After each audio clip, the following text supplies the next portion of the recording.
don't have money. Nta mafaranga mfise. I don't have money.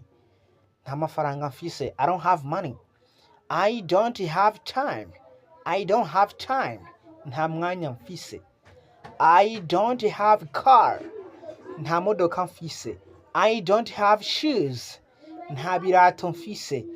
She doesn't have a pen. Nta karamu afise. She doesn't have a pen. She doesn't have a book. Nta gitabo afise. She doesn't have a house. Nta nzu afise.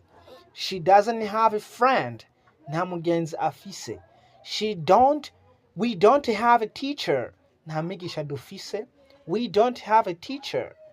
We don't have a teacher. We don't have food. We don't have food. Nta vyo kurya dufise. We don't have a job. We don't have a job. Nta kazi dufise.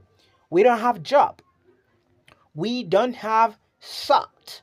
We don't have salt. Nta munyu dufise. We don't have a child.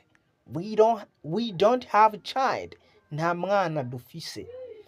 They don't have clothes. They don't have clothes. Nta mpuzu bafise. They don't have ball. They don't have a ball. Nta mupira bafise. They don't have sugar. They don't have sugar. Nta sukari bafise. They don't have sugar. Do not forget to follow, comment, share, and subscribe.